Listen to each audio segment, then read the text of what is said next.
Ayan mga guys, no, nandito tayo sa Taguig, sa TLC Christmas Lake, no.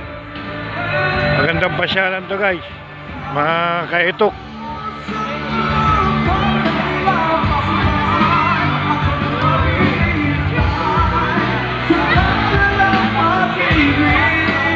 Ayan, magandang pasyalan, daming tao, may nagbabanda pa.